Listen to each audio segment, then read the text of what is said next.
There has been a question swirling around in my mind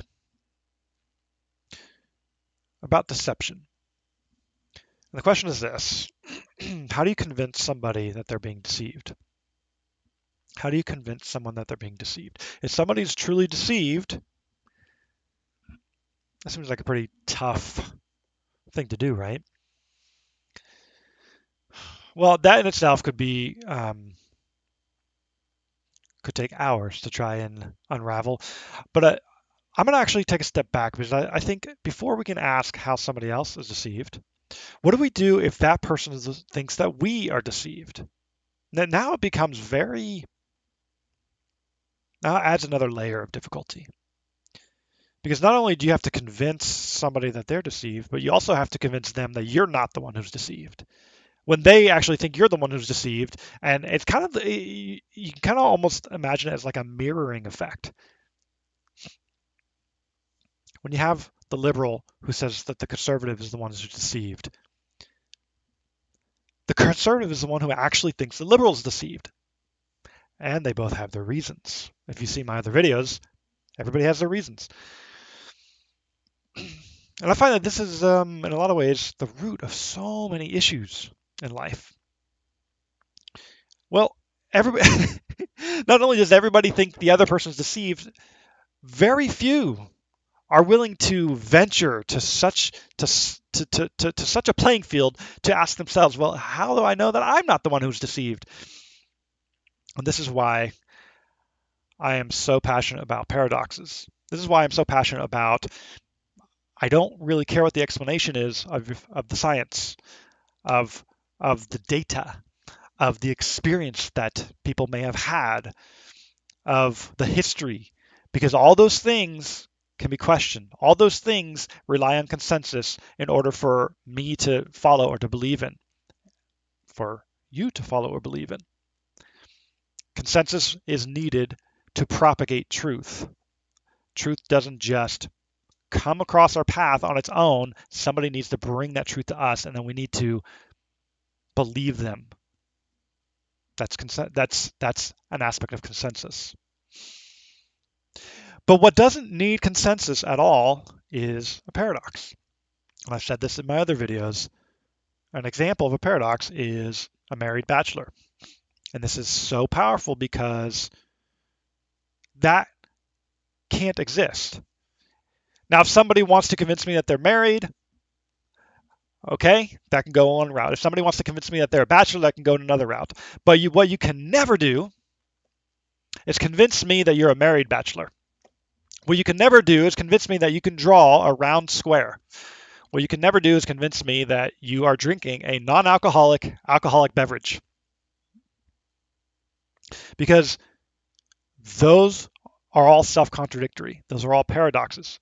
They can't exist, not because I need data to show you or evidence to show you. They can't exist because by their very nature, it's incapable of being the case.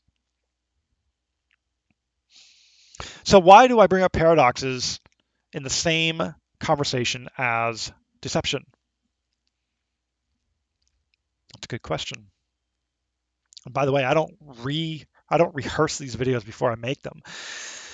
I try to make this as much of a conversation feel as possible. So I don't know the answer. I try to figure it out as I'm going.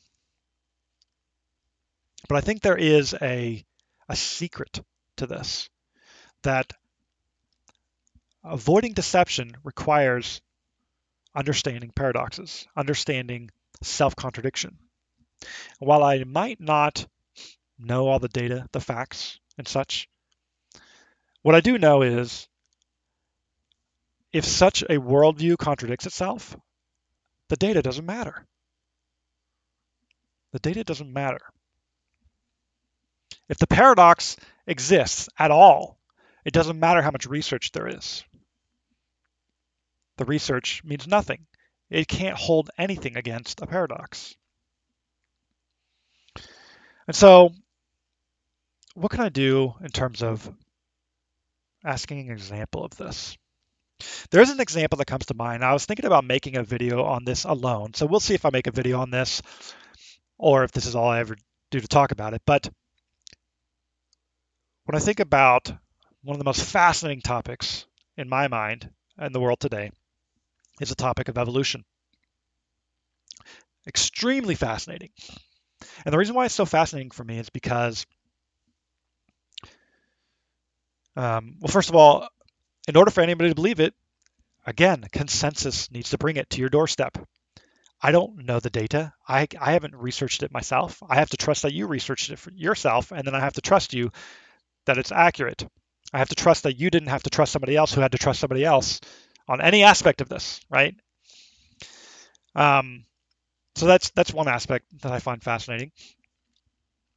The other aspect, the more poignant to the topic of this video, is whatever the data is. Let's say the data is all accurate. Let's say evolution does exist. And I'm not going to say whether I believe or don't believe in evolution. I don't like to express what my worldview is in my videos because I don't think that's what this channel is about. But um, let's say everything about evolution was correct. The science has it exactly right. We've evolved from apes. The Earth is billions of years old. All that. Um, I want us to think about this, okay? Because as much as we can be convinced of the science, nobody actually acts like evolution is real. And I want to let that sink in a little bit. Nobody that I have ever met or come across or researched or listened to ever acts like evolution is real. Now, is there a paradox to be found in here? I don't know. But remember, if a paradox exists, then the research doesn't matter. It's like building something on no foundation. If the paradox exists, then there's just an empty black hole that's just going to that all the information that we could possibly get is just going to fall into because it doesn't matter. The information doesn't matter if it's built on top of a paradox. All right, so is there a paradox to be had in evolution? Who's deceived, the one who believes in evolution or the one who doesn't? And it's so interesting because whether you believe in it or not, you believe because you were told. So this is such a fascinating thing. How do you break out of this cyclical thing? Because the only reason I don't believe it is because maybe I was told by the Bible. Maybe I was told by a friend. The only reason why I would believe it, or you or me would believe it, is because the scientists said so. They even gave me a test that I could do on my own of putting X, Y, Z together. But every one of these things relies on, okay, I have to trust you on this. So how do you break away from trust to determine if deception is here? Paradox. Paradox. So where is the paradox in evolution? Is there one? Is there one? And I think it's in the realm of we don't actually act like it. And what do I mean by that? Well, in order for evolution to be real, this is my understanding of evolution. In order for evolution to be real, survival of the fittest must be real. In order for survival of the fittest to be real, injustice is inevitable. Injustice could even be argued as good. You cannot have survival of the fittest without injustice. You cannot have evolution without survival of the fittest. This here is not a paradox. I have not expressed a paradox. Where I feel the paradox lies is that nobody acts like that. To even argue against injustice, you can't, as a worldview. So I would say this, while the evolution itself hasn't proven a paradox to me, to have a worldview based on evolution does produce a paradox for me. Because I don't know how anybody could have a worldview based on the belief that injustice, at least at one point in time, was a good thing. Injustice was good. And then we'd also have to ask, well, why isn't it good now? Why isn't survival? Why are we against survival of the fittest now? What happened to make survival of the fittest no longer good? Now, personally, I believe that injustice is not good. I don't like injustice. So it's very interesting to me how somebody could be against injustice, but be for evolution. Is there a paradox here? Maybe. Maybe. Let me know what you think. Feel free to let me know what you think in the comments if you think there's a paradox here. I don't want a religious answer.